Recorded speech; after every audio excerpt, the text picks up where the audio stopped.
What up, everybody? It's Stefan here from Mod2Fame, and I've been holding out on the videos with the Hellcat updates, but I'm here to spark off another one to get shit started. Anyway, good morning, my brother. Good morning. Much love to you. All right, man, let's jump into it. Let's go.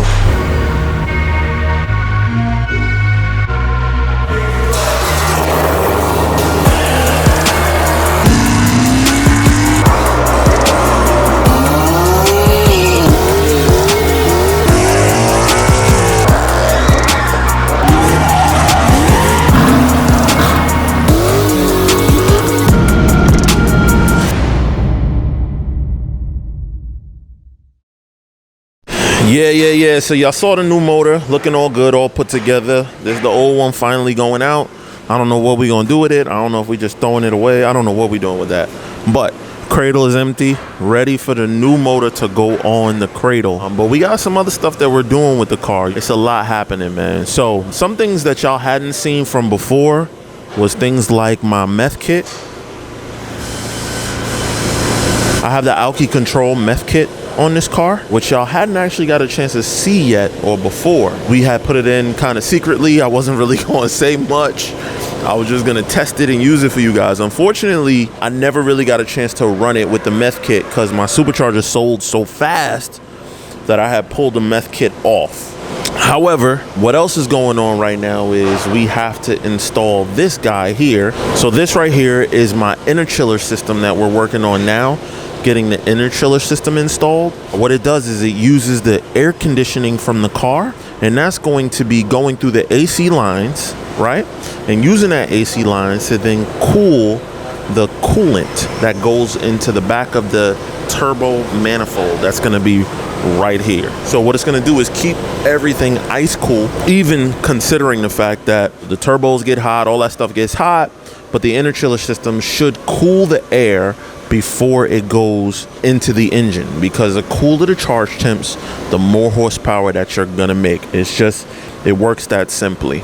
You guys haven't been in here in a while. I haven't been in here in a while, and yes, my draggy is there. So I've been looking for my draggy, and it is there. So I'm gonna grab that as well. But for those of you that don't know, maybe this is your first time seeing a video from me. This is my 6-speed Dodge Challenger Hellcat. It is wrapped in Mods blue is what we call it. Mods is the name of the shop that did the wrap. We are in the process of doing in this car 426 cubic inch, which is almost 7-liter motor, Hemi engine, and that's fully forged. And we're going twin turbos on this car. So this car is going to be an absolute beast, an absolute monster when this thing is done. And I'm super excited. What I want to do now, though, is show you guys the engine and where we are in that process. So come with me now. All right, so your boys didn't want to show me something. They said they did something new for me, something special for me. Let's see. Let's see what we got. Oh! Okay, they're making a little engine room for me, man. Oh, that's dope. Because as you guys know, shops and stuff, as we all know, shops can be dusty. Shops got a lot of stuff flying around. Shops got, parts go missing, whatever the case may be. A lot of people moving around. So I'm so appreciative to see this right here, right? You know what I'm saying? Cam over there. And they still getting it together. So this is all going to be emptied out. And this is going to be a really nice work area to put the engine together in a very clean, safe environment, which I really, really appreciate. N-Track is not playing, man. They trying to make sure that everything is absolutely perfect. So there you go. We in the engine room now. Hey, N-Track got an engine room. That is dope. Man, that's what's up, man. I appreciate my peoples.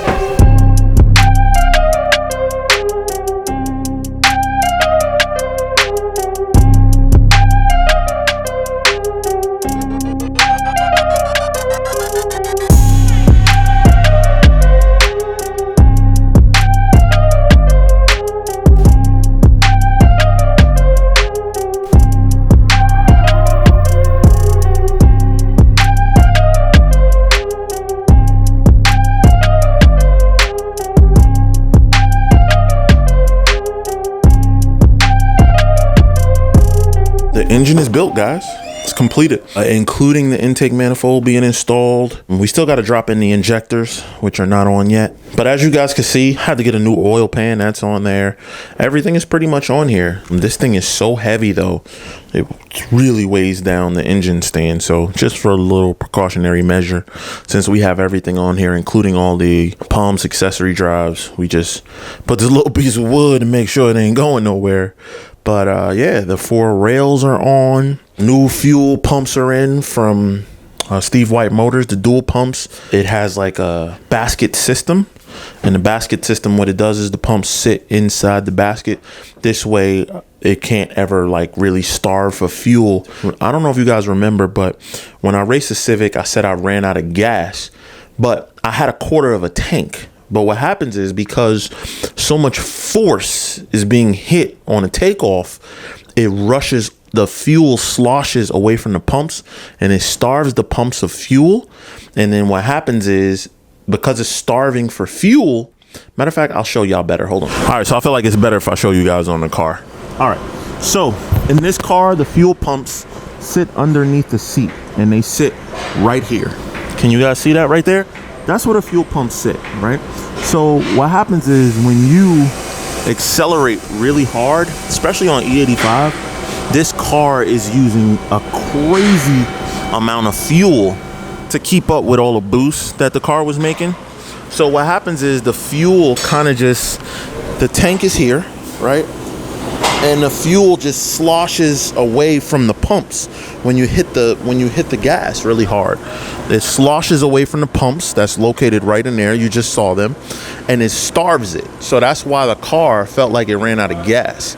It's not that I was on E, it's the fact that that's how hard the car hits. So I'm not like, you know, I'm not a novice in that sense. Like, how could you not have gas? I saw that in a lot of the comments, but they just didn't understand that that's what happens. So basically, whenever I race, I always had to have like a half a tank of fuel at least to make sure that that issue didn't happen again. Now, the Steve White system, actually, the pumps sit in their own aluminum basket. And what it does is it keeps the fuel around the pumps at all times.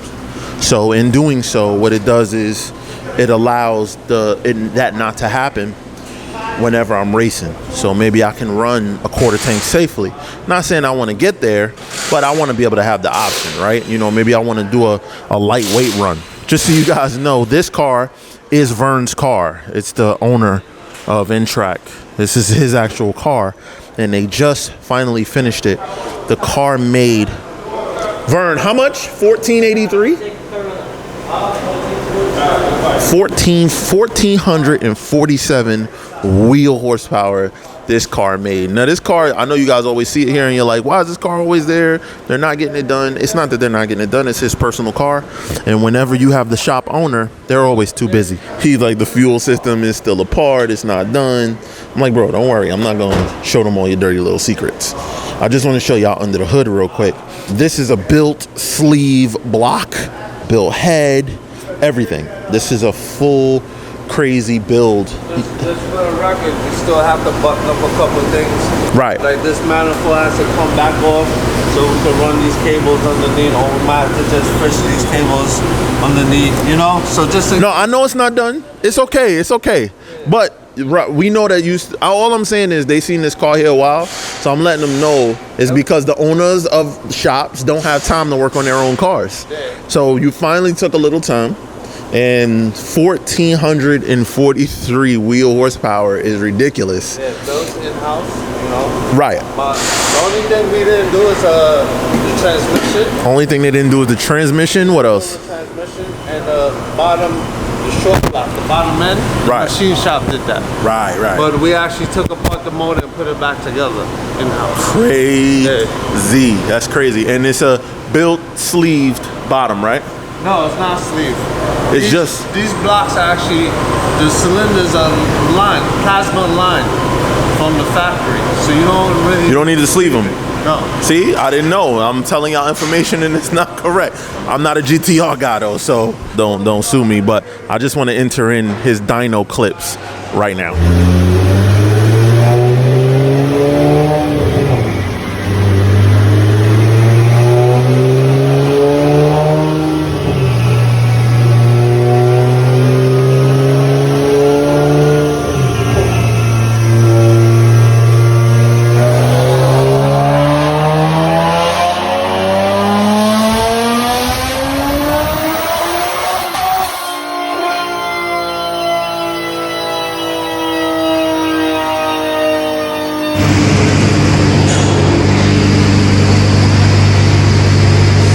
Now I'm gonna tell y'all right now, on my stock trans, there's no way possible I'm gonna be able to push this car to 1400 wheel horsepower, but it will be capable. The turbo system is there.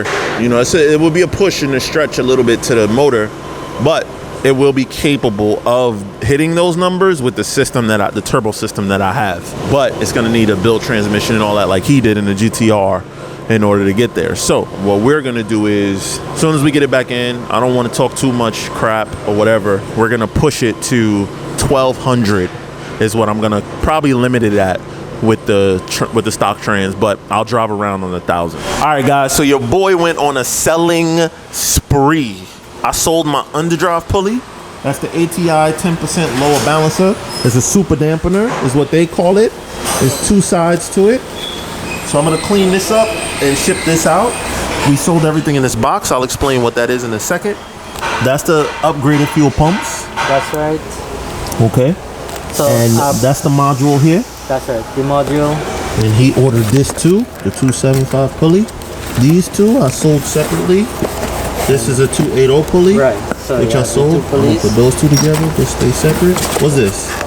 The injectors. Perfect. Oh, you boxed them? Oh, I just gotta. I'm gonna wrap them in something. Right. I'll wrap them and make them look nice. I have some bubble wrap over there that you could use. All right, cool. Yeah. So this way I can ship those out too. I sold my intake, which this is not part of my intake. This is the turbo filter. I gotta put the intake on there. I sold a bunch of stuff. I just gotta figure out what's what and what's what. Oh, my taser. So I got to take the taser. I have it in the trunk because I have a bypass. So there you go, guys. I sold a bunch of stuff. Coming down, coming down. By the way, guys, I don't even want to show you all of this. Whoop. No, let's not look. Let's look at all that turbo piping. Whoop. We ain't even going to look at all that yet. I ain't even going to get too excited with all that yet. Right now, I'm just taking everything out of the car that we sold. Sold a lot of shit. Yo, you trying to put it back on me? You trying to put it back on me? Waiting on the block for 2 weeks. 2 whole weeks. Big wow. Big wow. You was waiting on the block for 2 weeks. Andre was like this. It's true? Yeah. It's true, you're just standing. Listen, I'll be honest. If that wouldn't have happened with the previous motor that we got, the new motor, if the thing didn't happen with the reluctant wheel and we didn't have to send that motor back, we would have been done, right? Probably, yeah. Yeah, we'd have definitely been done. Because you was rolling. Right now, what are we waiting on, Steph? Push rods. We ordered the custom push rods from Manton. We ordered their custom. We had to measure custom push rods because we got shorter lifters. We did shorter lifters because I want to rev this car 7,000 minimum. We did all the valve train components so that we can safely rev the car higher is what the goal is. So honestly, the reason why this motor's not going in tomorrow, right, is we waiting on the push rod. So little stuff like that holds up builds. It happens all the time. But anyway, guys, much appreciated, man. I love you guys as always, coming in and supporting the channel. Make sure you visit Mod2Fame.com where you can get this merch to continue to support this crazy build that we're doing all in front of you. It's your boy Stephen here from Mod2Fame, and not in this Hellcat because it's all apart. We out.